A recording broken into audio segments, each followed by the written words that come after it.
It's the Real Estate Podcast, brought to you by ANZ Home Loans for financial well-beings. Hey, welcome back to the Real Estate Breakfast as we unpack the Australian property market one conversation at a time. From Toowoomba to Perth, it is your weekly property intel for investors, first-home buyers, also downsizers, upsizers, all looking at the full picture with the Australian property briefing. And as heard too by the biggest names in real estate to explore the trends and what is really happening beyond media hype and headlines. Do you feel that there's a lot of media hype around property at the moment? It is a Friday, August the 14th. Looking forward to another weekend. If you're looking at some property tomorrow, good luck with that.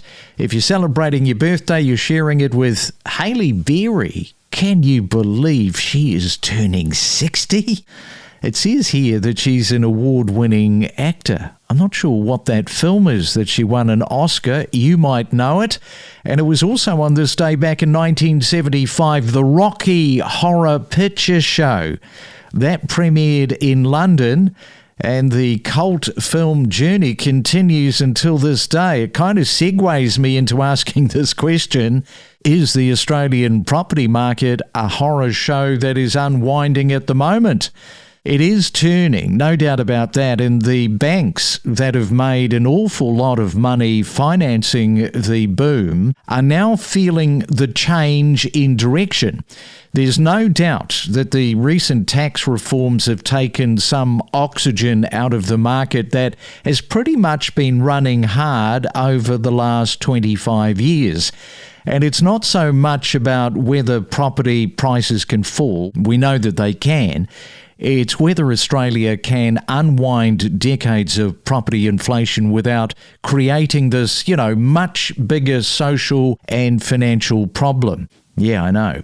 I have opened up a can of worms with that comment.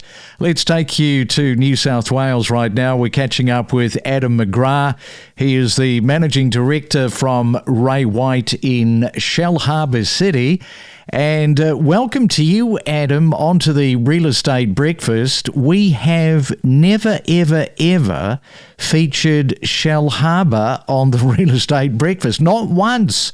This is virgin ground. So tell us about your location for people that are unaware of exactly where Shellharbour is and some of the population details as well. Thanks, Craig. Thanks for having me on this morning. You're definitely missing out because we're in a beautiful part of the world. Sydney CBD, we're 2 hours south. We've got our own little airport down here as well, which flies us through to Melbourne and Brisbane as well. And we're surrounded by the escarpment on one side and the ocean on the other with Lake Illawarra right in the middle. So it is a beautiful part of the country. Yeah, because Shellharbour, it is becoming an interesting case study in how Australia might handle population growth without simply pushing people further from jobs and services. Now, the proposed re-zoning, as reported by PropTrack, this is putting thousands of homes around a city centre and hospital, which does change the conversation completely. My question to you, Adam, this morning is, how are the locals feeling about this big news? Well, it's obviously just come to light over the last couple of days and it's been a bit of a blow up on all the social groups on social media when you jump on and read all the comments online. Highly favourable by probably half and totally disliked from the other half. So it's definitely going to put a wedge between persons' opinions in our area of the world. Obviously, you've got people that love the sleepy atmosphere that used to be Shellharbour or the Shellharbour City Centre area as a whole. And then you've got all the people that now want to actually come and move here and experience why it's such a nice little spot to live. Yeah, very idyllic. So let's have a look at the numbers here. So 11,700 potential homes, but maybe the more important number might be 28,000 additional residents expected by 2041. Now, that tells you why planners are looking at density now. So Shellharbour is going to grow, but will the infrastructure grow with it? It's a bit of a balancing act, which is probably all part of the conversations that you're hearing there. That's exactly the point. Obviously, we've had some experience here with already some newer areas being built in Shellharbour City at Tullumbar and Corderwood, with not a lot of infrastructure done prior to them estates obviously going ahead. And it's almost to the escarpment already. It's been a lot of growth through that area. A lot of negativity about, obviously, no road infrastructure, public transport, other schooling, other shopping centres, etc., to match or the new addition of people and homes coming into the space. And when you're talking about 28,000 odd persons in 15 years, in only 15 years, that's roughly about 40% increase in our actual population that's already here. So significant amount of number of persons if you don't have an upgrade to all your services and public transport links, etc. at the same time. It's going to create a fair bit of havoc without some, obviously, input of upgrading of infrastructure for sure. And up to 10,000 homes around Shellharbour's city centre. This is a significant change in scale, but there's going to be taller buildings going into the centre itself, lower buildings around the edges. That is a different proposition from simply covering existing suburbs with apartment towers. So I think that no wonder everybody is having a look at this story, because it is telling us something a little different.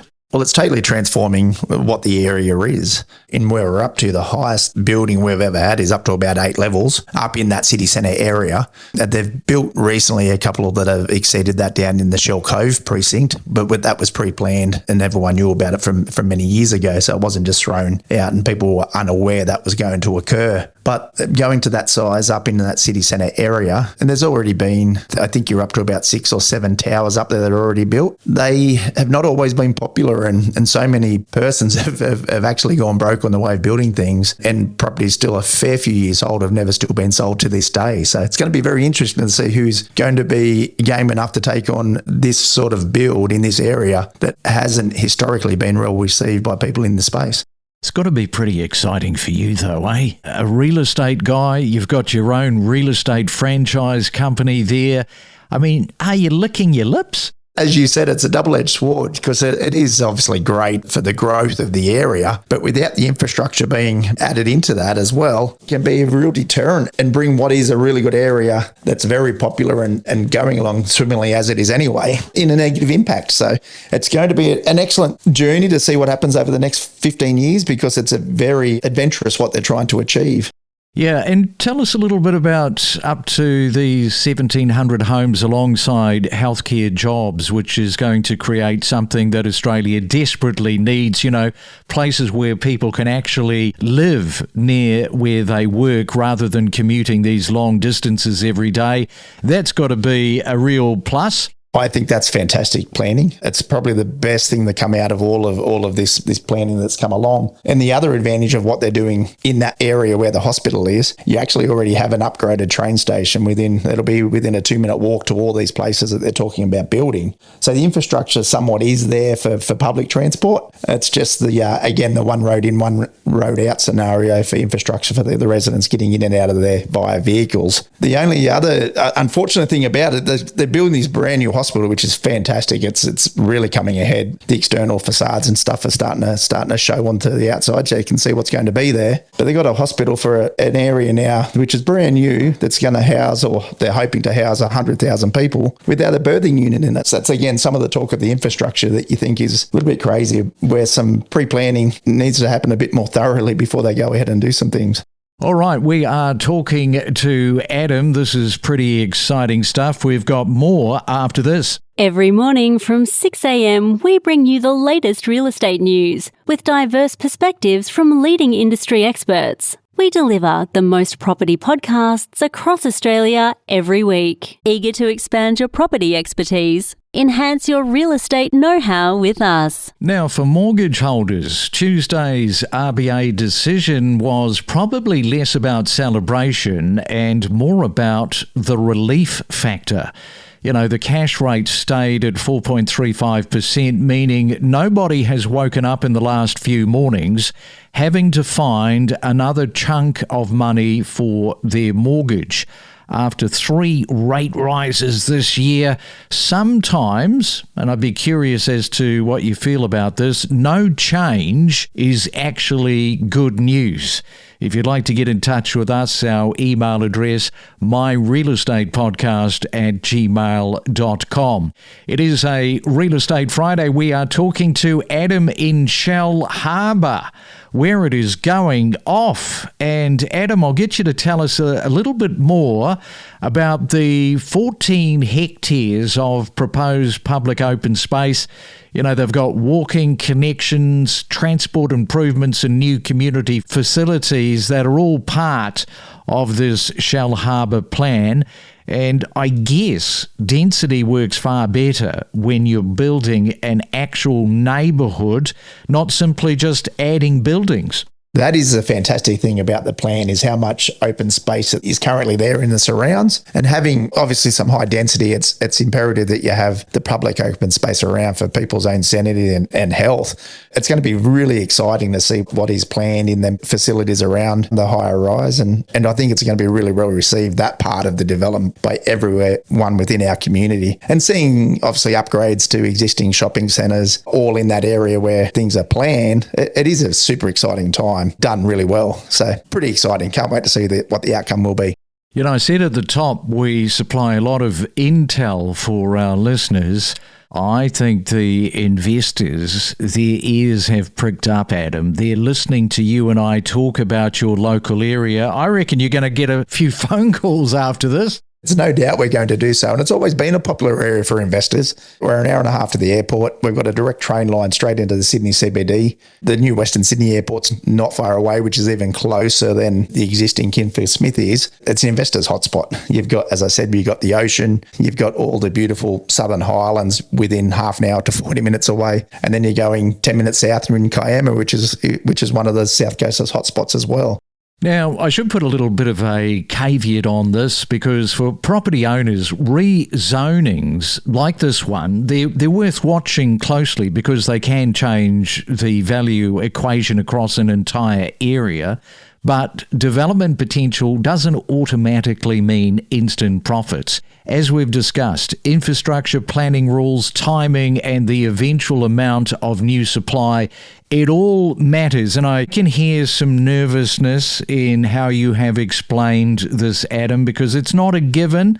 There's still a lot of hurdles to be jumped here. Certainly a lot of hurdles, but obviously the conversation has begun. And I think the community, if it's done well, will get behind it. And it'll be an exciting time for the area, because obviously the longer you sit idle, the more you fall behind. So inevitably change is generally for the better, as long as the infrastructure is put in place to support what is coming our way. And how long have you been in Shellharbour? I moved here myself in 1998, so I've been here almost a local these days. So I've been here for quite some time. And whereabouts did you move from? Originally, I come from the Riverina, central New South Wales, via Perth, and originally came down here for opportunity for work and university, and haven't left the area since. It's been great.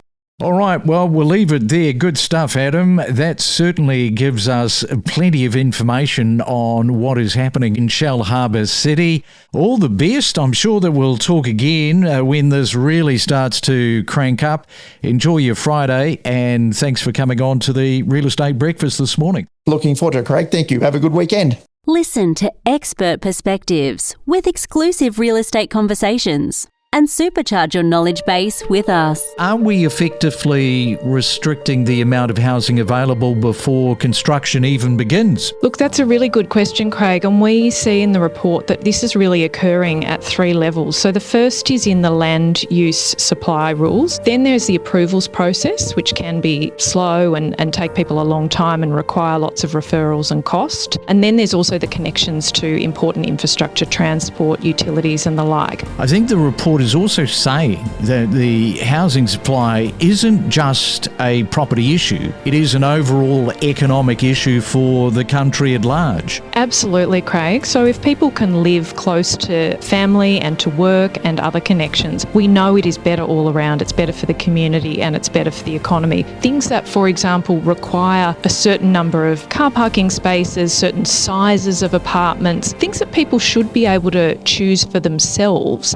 We connect you to the best real estate information across Australia. The Real Estate Podcast.